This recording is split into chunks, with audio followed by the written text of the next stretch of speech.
ನಮಸ್ಕಾರ ಸ್ನೇಹಿತರೆ, ನಮ್ಮ ಚಾನೆಲ್ಗೆ ನಿಮ್ಮೆಲ್ಲರಿಗೂ ಸುಸ್ವಾಗತ.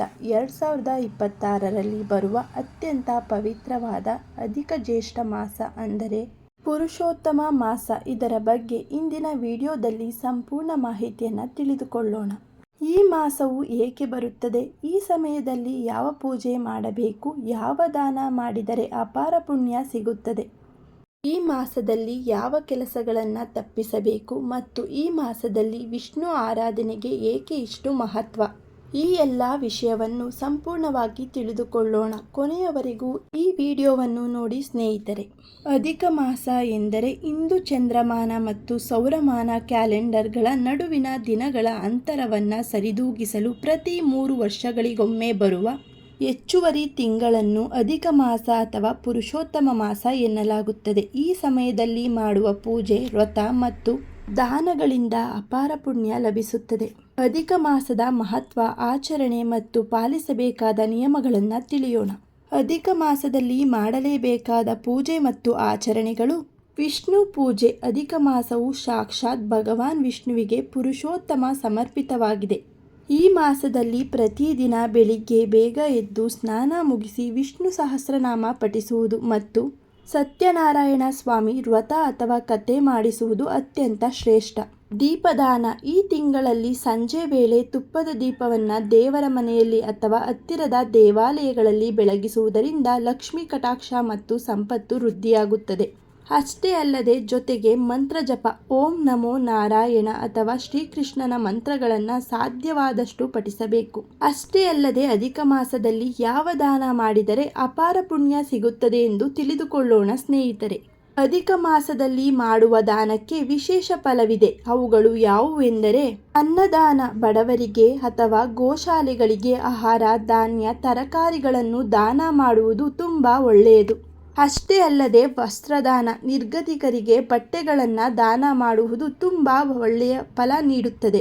ಫಲದಾನ. ಋತುಮಾನಕ್ಕೆ ತಕ್ಕಂತೆ ಹಣ್ಣುಗಳು, ಎಲೆ, ಅಡಿಕೆ, ತಾಂಬೂಲ ದಾನ ಮಾಡುವುದು ತುಂಬ ಒಳ್ಳೆಯದು.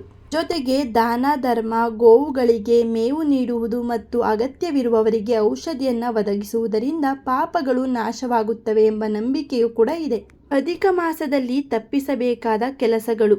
ಅಧಿಕ ಮಾಸವನ್ನು ಕೇವಲ ಭಕ್ತಿ, ಆಧ್ಯಾತ್ಮಿಕ ಚಿಂತನೆ ಮತ್ತು ಸಾಧನೆಗೆ ಮೀಸಲಿಡಬೇಕು. ಆದ್ದರಿಂದ ಈ ಕೆಳಗಿನ ಶುಭ ಕಾರ್ಯಗಳನ್ನು ಮಾಡಬಾರದು. ಅವು ಯಾವುವು ಎಂದರೆ ಮದುವೆ, ಉಪನಯನ ಮುಂತಾದ ಶುಭ ಸಮಾರಂಭಗಳನ್ನು ಮಾಡಬಾರದು.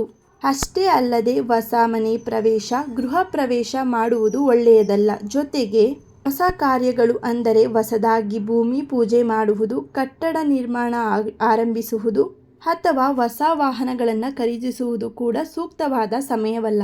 ಹಾಗೂ ದೊಡ್ಡ ಮಟ್ಟದ ವ್ಯಾಪಾರ ಹೂಡಿಕೆಗಳು, ನೂತನ ವ್ಯವಹಾರಗಳನ್ನು ಈ ಸಮಯದಲ್ಲಿ ಆರಂಭಿಸುವುದನ್ನು ತಪ್ಪಿಸಬೇಕು. ಅಧಿಕ ಮಾಸದಲ್ಲಿ ಮಾಡಬೇಕಾದ ಪೂಜೆಗಳು. ವಿಷ್ಣು ಪೂಜೆ. ಪ್ರತಿದಿನ ಬೆಳಿಗ್ಗೆ ಸ್ನಾನ ಮಾಡಿ ಶ್ರೀಹರಿಯ ಪೂಜೆ ಮಾಡುವುದು, ವಿಷ್ಣು ಸಹಸ್ರನಾಮವನ್ನು ಪಠನೆ ಮಾಡುವುದು, ಮಂತ್ರ ಜಪ, ಓಂ ನಮೋ ನಾರಾಯಣ, ಶ್ರೀಕೃಷ್ಣ ಮಂತ್ರಗಳನ್ನು ಜಪಿಸುವುದು. ಇವುಗಳನ್ನು ಭಕ್ತಿಯಿಂದ ಪಾಲನೆ ಮಾಡಿದರೆ ಅತ್ಯಂತ ಶುಭಕರವಾದ ಫಲವನ್ನು ಪಡೆಯುತ್ತೀರಿ. ಅಧಿಕ ಮಾಸವು ಅತ್ಯಂತ ಪವಿತ್ರವಾದ ಸಮಯವಾಗಿದೆ. ಈ ಸಮಯವು ಭಗವಾನ್ ವಿಷ್ಣುವಿಗೆ ಸಮರ್ಪಿತವಾಗಿದೆ. ಈ ಸಮಯದಲ್ಲಿ ಜಪ, ತಪ, ಪೂಜೆ, ದಾನ ಧರ್ಮಗಳಿಗೆ ವಿಶೇಷ ಮಹತ್ವ ನೀಡಲಾಗುತ್ತದೆ.